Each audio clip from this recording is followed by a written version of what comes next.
All right, welcome again to the That's My Dad podcast. I'm Scott Hilton, your host here with Eddie Nichols. A lot of people know Eddie. Tell us about yourself, Eddie. Oh, where do I begin? Let's see. Old.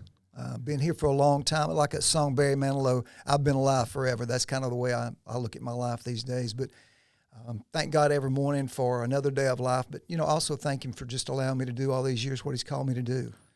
Working with young people. Started way back at the Boys Club in '76, working with, those people you and I were just talking about.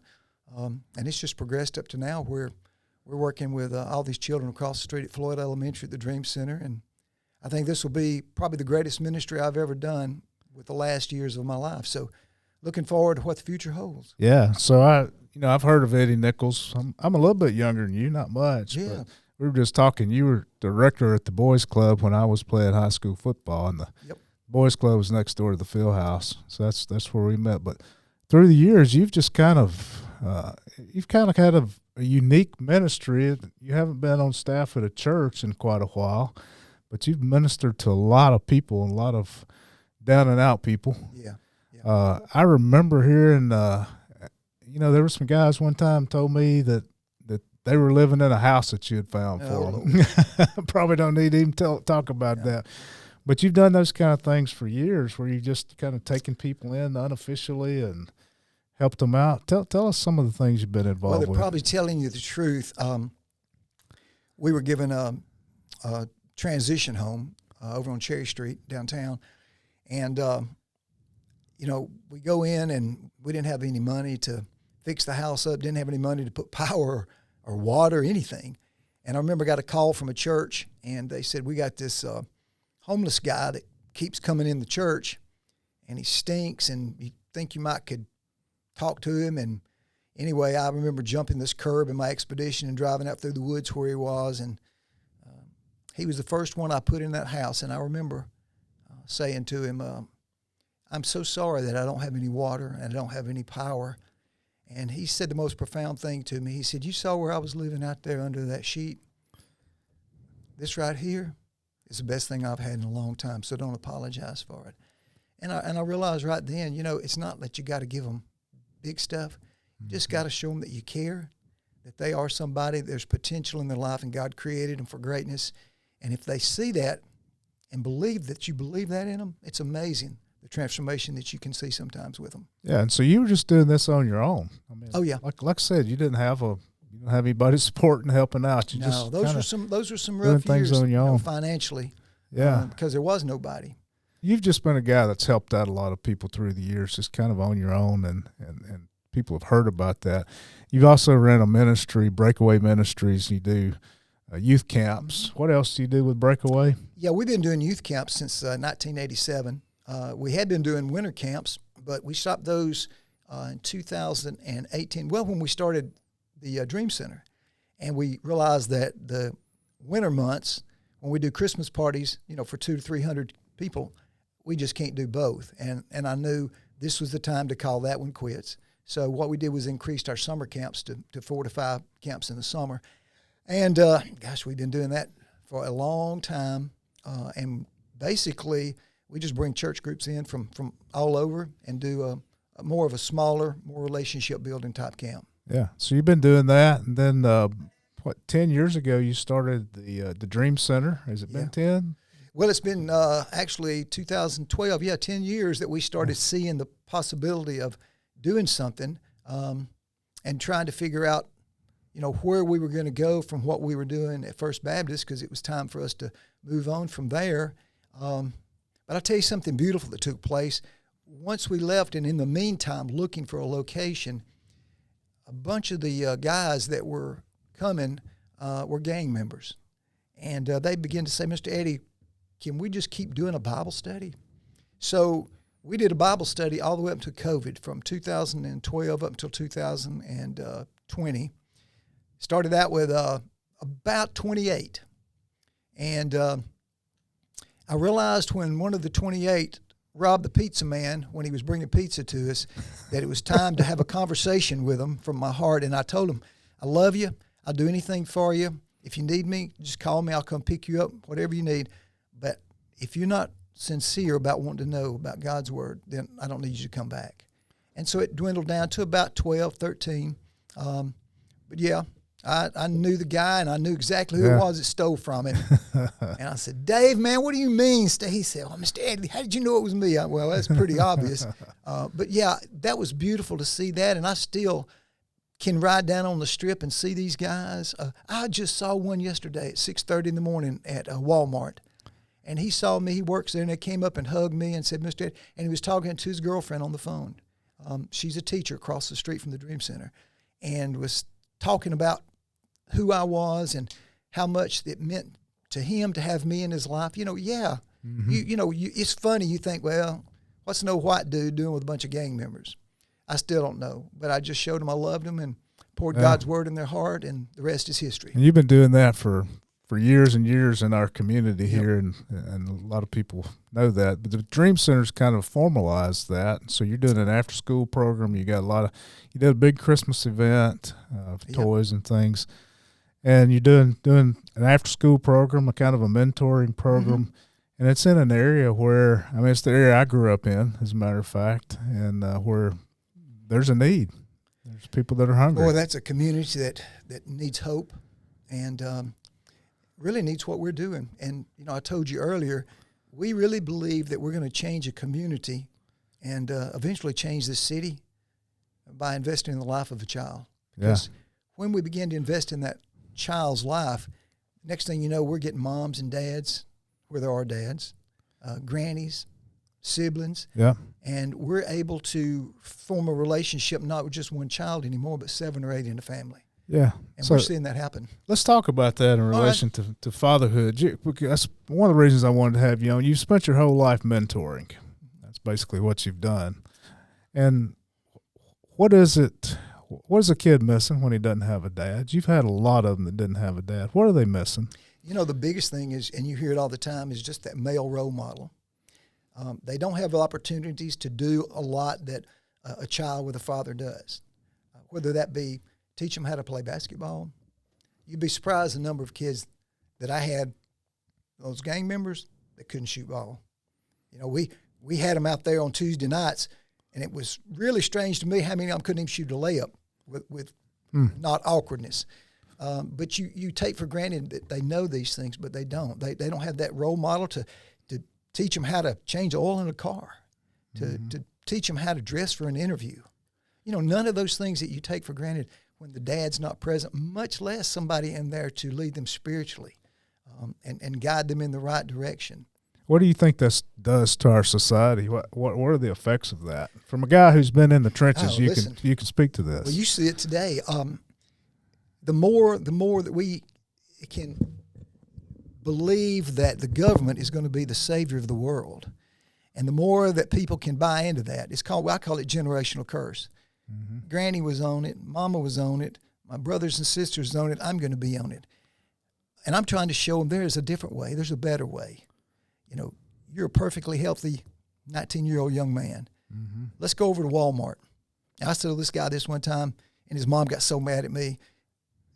She's getting a check on 5 kids, and I'm telling him, go ahead and give your mom $780. You'll still have about $700 more working at Walmart. And the crazy thing is, now he and his brother both have got their own place to live. They're out on their own. But those are the kind of things that the government going to come back one day, and they're going to call back on you, and they want a favor from you. And if you don't, think about it. EBT cards aren't food stamps anymore. They're cards. Yeah. What they get in the mail doesn't happen anymore. It's put on their card. And one day the government's going to be able to shut that down if you don't play ball with them. And I've been talking to them about that for, 10, 15 years. And that's part of what's important for us as mentors and guys that are reaching out to those fatherless kids is we've got to teach them a better way of doing things. Yes. And it's not all about money. It's about purpose in life. Really, it's about emotional health. These guys are growing up depending on the government. The families are, and they don't have any sense of worth. They're just leeches, soaking it all in. I think one of the things that you've done in your mentoring is you've tried to teach guys that that's not right. And these guys didn't have a dad to teach them that that's not right, but you've tried to show them the right way to do it. And I have too, but it's a So one of the things that you've done, that I think we should all appreciate, is you've tried to re-educate guys. You've reached out and you've loved on young people in the community and just try to flip the situation, the script. Tell me about, though, your relationship with your dad, because that all plays into this. Well, my dad was a total opposite from me. He was quiet. He was very reserved. Didn't say a whole lot. He's the kind that when he said something, though, everybody listened to him. He was chairman of the deacons, chairman of the finance committee, chairman of everything, Sunday school teacher for 40 years at East Gadsden. But, that was the kind of guy he was. And he and my mother were divisional sales reps, managers for World Book and Childcraft back in the days when you had encyclopedias. Mm-hmm. They had a territory that encompassed about 600 miles, 200 this way, 200 this way. I never saw him much during the week. We'd go to school and come back, and it'd be later at night. There'd be somebody there to watch us and to cook for us. So I didn't get to be there with him a lot like I feel like I've been with my children, because they were trying their best to better our life for us, allow us to have the opportunity to go to college. They worked the fields. If their mom and dad needed to work in the fields, they didn't go to school. They farmed them out to make some money. Well, they wanted better for us, and so I never counted that against them. I look back now, and I'm thankful for the time I've got to spend with my children, but I don't hold any grudges, because of him not being in my life as much as I wish he could have been. Yeah, what do you think he did right in terms of raising you up to be a compassionate person? I tell you what he did. It's crazy. It's going to sound impossible, but we didn't go many places together. I mean, we went on vacations sometimes, but out of the blue in 1969, he took me to see Tom Seaver against Phil Neikro in the National League Championship Series. It was one of those things where it's supposed to be a pitcher's duel, and we went and it wasn't a pitcher's duel. And we got through. The minute the game was over, he whisked me off. I had no idea where we were going. He whisked me off, and we went to Tuscaloosa. And we got there just in time to see Archie Manning play against Scott Hunter in one of the greatest football games I've ever seen in my life, when Alabama eked it out at the end. That game didn't start till 8:30 at night. Which is wild, because they tried to get Lawrence Welk to move his show back, and he wouldn't, so they had to wait till 8:30 to start it, which allowed us to get there. And I think it's probably 1 o'clock in the morning before we got. So your dad took you to see a pro baseball game and a college football game in the same day? I guess he figured he wasn't going to be able to do it anymore, so let's just get it all in one day. And I'll never forget that. When people say, "Hey, which game did you like the best?" Well, I don't have that choice. Yeah. I like the '69 World Series, and I like Archie Manning against Scott Hunter. Yeah. I'll never forget those days. So what was it like spending that day? Was it just you and your dad? Just me and my dad. It was like one of those things where a little while you don't know how to respond. He talked more. I actually saw him cheer at the Bama game because we were big Alabama fans. But we got in the car, and I pretty much dozed off because I was dead. I can't imagine what he was at the time, because he was probably 52 or so at the time. Mm-hmm. Never complained about the time, and I'll never forget the next day I was telling him how much I appreciated and enjoyed doing that. I said, I'll never forget that as long as I live. Well, there's a message in that, Eddie, because that's been 54 years, and you're still talking about it. It's the greatest memory I had with my dad. Yeah. It's I'll have to tell you this part. One of the things he taught me was how much he loved my mom. I was a senior at Gadsden High School. The school year was about over. And they worked me like a slave, and I hated it. I was a little 5'10" fat boy, and I hated that stuff. Weed eating and doing the hedges and mowing the grass. You didn't have rod mowers then, it was push mowers. Sometimes we had one that had a motor on it, sometimes you didn't. And then farming me out for $1 to the next door neighbor to mow her big old mansion yard. And I got to the point one day where I thought, I'm tired of this. I'd been over there, and I was cutting the hedges, and I got stung by a whole bunch of wasps, and that was it. That was the final straw. So that Friday, I took the money up from my carpool. I said, I'm not going to be here this afternoon. Y'all need to get a ride home. And I took that money, and I drove to my brother's house in Macon, Georgia. He worked for the power company. And I didn't know this, but they were packing up to leave to move to Brunswick on Saturday. And I called Friday night, and they were worried about me, and I talked to my sister, and she started crying on the phone, and my dad got on the phone and said, "Where are you?" And I said, "I'm down here with your other son, and I'm not coming home.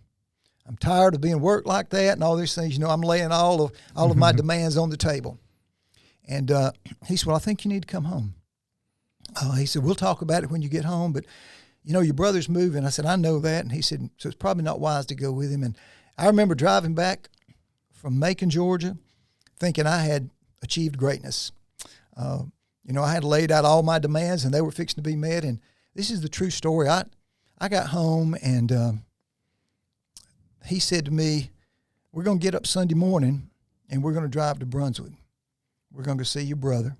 I want to see where they're moving. And we're going to leave in time to get there in time to see the sunrise." I said, "Well, that sounds great. Here we go."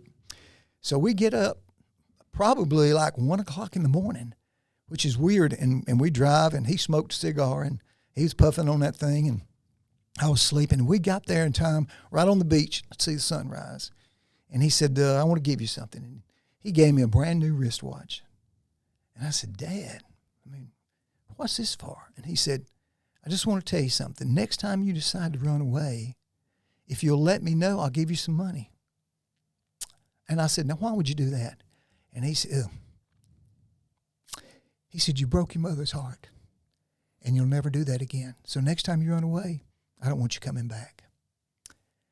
And I thought, wow. It was quiet for a long time after this. I had to soak that in. But he loved my mom enough that he wasn't going to let me hurt her again. Mm. That's resonated with me for, the rest of my life. I've done a miserable job compared to him loving my wife as much as he loved her. But he taught me that lesson and showed me right now I didn't get any of my demands met. I still had to cut grass, but I had a whole different perspective because I knew if I ran away, there wasn't going to be a roof over my head. So he made an impression on you by showing you that his wife, your mom, was the queen. Yeah, and I was a jester at best. Yeah, so he taught you work ethic, sure taught you that he loved your mom, yep. And that gave you a sense of security. I Absolutely. think. Absolutely. You knew that family was going to be intact. I knew he was going to always be there for me. He might not show it sometimes because he was working so hard himself, but I knew. And when we started Breakaway, my mom and dad, up until he died, never missed a breakaway. Really? For 20-something years, they came to all the summer camps, came to all the winter camps, and we had a little place over there for them sitting in a bench that they sat in and got to share their testimony with the kids and know them. And that probably meant more to me, to be honest with you, than him spending time with me growing up, to know that here's this time in my life when I've developed into something that I never thought I'd be, and I know they didn't think I would be, and then here they are. He died bringing the clothes up to go to our winter conference, had a massive heart attack on the steps and fell down them and died 2 days before we were leaving for winter camp. And that's the testimony of how much he loved me, that he was proud of me. Didn't have to say it often, but he was proud of me. And by coming to those things, and I could look off the stage and see them in the corner and know, hey, he does love me. So the message there is, as a kid, he was busy. Yes. And a lot of guys are busy. Yeah. But he still let you know he loved you. And as an adult, he kind of made up for some lost time. He did. Like. Yeah, so you never felt like you were alone or rejected or anything like that. And to be honest with you, I hate to say it, but I think I've done that in my own life. I think I neglected my kids growing up because I had all these young people. For 15 years, I'm going to the ball games on Friday. I have different retreats that we're doing on the weekends and then camps that I'm taking them to. And during the week, they want to go hang out after school. And, I didn't realize this till a few years ago, and we're looking at a bunch of pictures. And one of my boys said, "Dad, where are you?" I said, "I'm in there somewhere." And my wife said, "No, you're not. No, I'm sure you're at one of your camps or you're at one of the ball games or something like that." And it just made me realize that as my boys got older, I began to pour my life into them. I began to spend time with them. I began to let them be part of the ministry that I was doing. I tried to make up for lost time. Matter of fact, I went to Breakaway when Jonathan was born. I left First Baptist because I realized with 3 kids, I can't do what I've been doing anymore. I'm going to have to be here for my wife and be here for my other children. With 2 kids, you can handle that one, but the third one, you got to punt because You ain't got enough hands. And it brought the reality into my life that I need to be here for my family. And that's when I really woke up and hopefully did enough to make them proud to call me their dad. Yeah, so many times we get so involved in doing the good things that we forget to do the things that we should have been doing in the first place. Yeah, that's a message for a lot of guys, I'm afraid. Well, we make an excuse sometimes that we're going to put church and its priority, but it's not. You know, it's God then family. And it wasn't like that in my life for a long time. It was God, then church, then family. And I'm glad somewhere along the line I saw the reality of that and changed. What do your kids mean to you? Oh, my gosh. They're everything. Tell us about them. You know, I have such a diverse group of children. Josh is a musician. Great. Colin and I were talking a minute ago, abundant gifts, videoing. And Jonathan is Jonathan's Jonathan. Smart, one of the smartest kids I've ever been around in my life. He's got the world by the tail rather than it got him by the tail. And he's got all kind of ideas. Reminds me a lot of myself. He's got ideas, and his mind's constantly going. And then Jessica, she's just my princess. She's always been my beautiful princess. We adopted her. We weren't able to have children, and she began praying for brothers. And I remember one night I was up there and we were having prayer, and she turned and she said, "Dad, when's God going to give me some brothers?" And I went to my wife and I said, "I don't know what to say. I mean, that's not a fair question because we're not having children." And we'd be going to school. She'd be in the back seat and she'd say, "Dad, when's God going to give me brothers?" And I said, "Baby, you know what? You're all we're ever going to have, and we're going to spoil you rotten. But you're all we're going to have." And Scott, you teach your students about faith. You get breakaway talking about faith, and your own daughter is asking you, and you're writing off the fact that God can do the impossible. So she bypassed me. She quit asking me on the way to school. She'd look out and say, "God, when are you going to give me my brothers?" And lo and behold, on a Father's Day, my wife and I are in the bedroom. She comes in with her hands behind her back and said, "Happy Father's Day, Dad." And she didn't have nothing. And I said, "Baby, you ain't got me nothing." She said, "We got you a baby brother." And I said, "Yeah, sure you did." I looked at my wife and she nodded. And I said, "Jessica, you think you could kind of step out and let me talk to your mom a minute?" And I said, "June, I've not even met the mom. I didn't know anything about this." And she said, "No, I'm fixing to have a little boy." Whew, that's Josh. Wow. And then 2 years later, there's Jonathan. And then I sat down Jessica and I said, "Jessica, I really need you to quit praying for any more children because I'm going to be 108 by the time Jonathan's a high school senior, and that's just not going to be fair to him." But it's because of the faith of a child that she believed what I didn't believe was possible. And I could go into detail why it was impossible. The doctor said there's no chance and all that, but God doesn't know impossible. So now she's given me 2 grandchildren. I call them Thunder and Lightning. They're 7 and 5, and I love them just about as much as I could love anything in the world. Yeah. What do you hope that your kids think about you? What would you want them to say if you were gone? I once said, somebody said, "What would you like on your headstone?" And I said, "If you could just put these words, 'He lived for his Savior every day,' that'd be enough." If my kids could see that my love for God was above anything else in my life, that I believed that no matter what other people saw as impossible, that if he gave me a vision and a dream, that I did everything I could to see it come to pass. And to know that I loved him as much as I loved them and my wife, that I loved him more. And if they could see that, then I feel like I was successful. Yeah. What does it take for the sake of a guy who's not grown up with a dad? You've known a lot of those guys. Let's just address them. We always look in the camera and address those guys. Yeah. What does it take to be a great dad? First of all, Proverbs 3, 5, and 6 says it best: "In everything you do, put God first, and he'll direct your paths and crown your efforts with success." If you don't start them off with Jesus, I'll just put it that simply, and you don't get them involved in church, believe it or not, and you don't teach them the Word of God, and you don't show them that by the way that you live, then their foundation is going to be shaky for the rest of their life. But once you've achieved that in their life, then you need to understand there's something called unconditional love. It doesn't matter what they turn out to be. You still got to love them. It doesn't matter if they achieved what you wanted them to achieve. And we have a lot of dads living their life through their children these days. You got to love them for who they are and know God's got a purpose for them. And listen to this. His purpose for them is greater than yours. So don't be that stumbling block that doesn't allow them to find why God created them. And then last but not least, consistency. You got to be consistent in the way you love them. You got to be consistent in the way you discipline them. And you got to be consistent going that I'm going to treat this one just like I treat this one just like, and that's hard. That's hard. But that's what I would challenge you with as you're raising your own children up. So, Eddie, considering that you've worked with a lot of guys who grew up fatherless, tell us from your perspective, as a guy, again, that's been in the trenches, what is the pain like? Is there a level of pain that they experience? Do they know that they're missing something? Oh, yeah. There's a feeling of abandonment that all of them have. They don't have what others have, and there's a resentment that builds up inside of them. You know this as well as I do. There's an anger that builds up, and a lot of the anger that you find in a young man comes from the fact that he doesn't have a dad. Mm-hmm. He's never had a dad.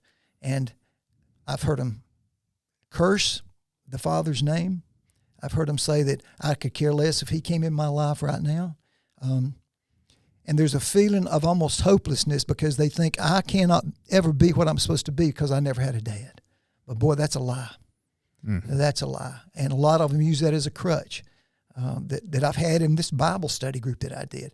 I'm telling you right now, there might have been out of that 28, 2 of them that had fathers. Maybe really? 2. Yeah. Really? Yeah.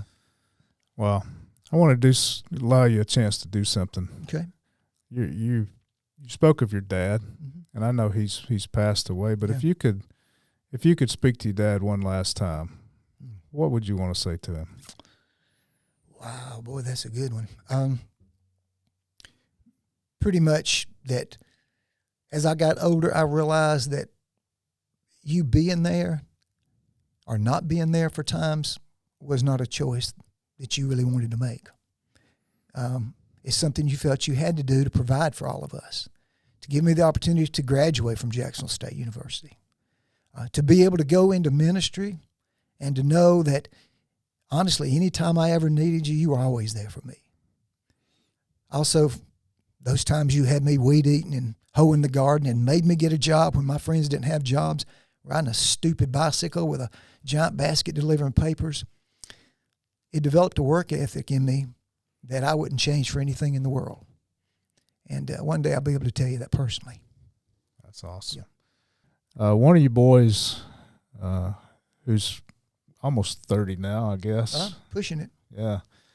Is a musician, an artist. It's hard to believe he's almost 30. Woo. And he wrote a song about you as a dad. He did. And we may get that, but he also left a tribute for you we'd like to share with you. Hey, my name is Josh. I'm Eddie's oldest son, and the thing I like most about my dad is he's always willing to go the extra mile with people and for people. He is the embodiment of that passage in Philippians that tells us to consider other people more important than ourselves, and there's been moments in my childhood where I watched him do this. There's been moments in my developmental years where I watched him do this. There's been moments in my adulthood where I've seen him do this, and it's created a legacy in my own life where I've looked for opportunities to serve other people above myself because of how my dad led me in that growing up.